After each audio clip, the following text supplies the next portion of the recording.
So without further ado, let's get started. Yung tawag pala sa ruffle na yan ay flounce or circular ruffle. If you're interested to learn more about this topic, please continue watching and don't forget to subscribe if you haven't yet. But before we start cutting our flounce or circular ruffle, ay pag-uusapan muna natin guys yung pinagkaiba niya sa common or regular ruffle.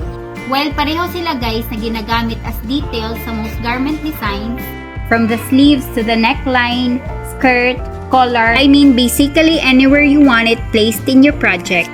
Actually guys, at first glance, you may think that they are the same, lalo na dun sa mga high fashion garments that we see na puno ng ruffles, but hindi guys. They are technically not the same. Based on my experience guys, after cutting this kind of ruffle, which is the flounce or circular ruffle, I discovered 4 traits that differentiates it from the regular ruffles that we commonly use in our projects. And these are, first, the process of cutting. The second is the amount of fabric used. The third is the ways of achieving the frill of the ruffles.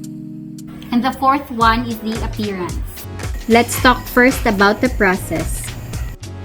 A regular ruffle can be made by cutting a rectangular fabric, while in flounce or circular ruffle, more like a donut shape at spiral yung cut ng fabric natin. In terms naman sa amount ng fabric na magagamit, to have a better understanding, let's take a look at this illustration I made using my Toddler's Paint app. To make a regular ruffle, you can conveniently cut rectangles at any part of your fabric. While with flounce or circular ruffle, you'll need a wide enough fabric so you can draft a full circle or a spiral curve, which will unfortunately make you end up with this wasted space in your fabric. So if you prefer to do a flounce, I recommend that you get more fabric than what you would get when doing a regular ruffle. The third is the ways of achieving the frills of the ruffle. When we say frill or frills guys, ito yung wrinkling or pag-wave ng fabric, which is the result of gathering or pleating sa top side ng fabric natin. In regular ruffles, there are 2 ways in achieving it. First is by base stitching one edge of our rectangular fabric, then gathering it down in a smaller area by pulling one string of the thread. Second is by doing pleats or folds across one edge of the fabric, then stitching it to secure the folds.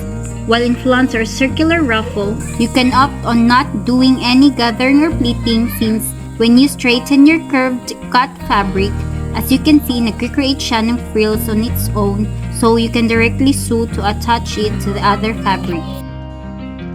However, if you want to add more fullness to your flounce, same with the regular ruffle, you can also gather your fabric and do foldings to make pleats.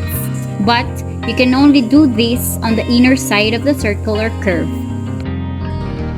We are now down to the last criteria that differentiates regular ruffles to flounce, the appearance.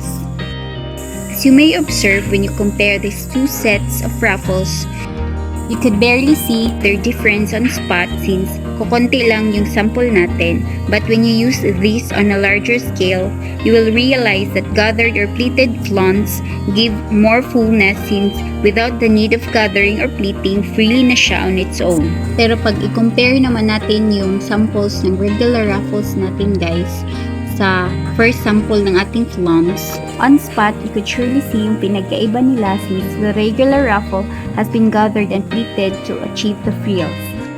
While in this flounce, the top edge has only been laid flat to create fullness or frill on the bottom part of the fabric.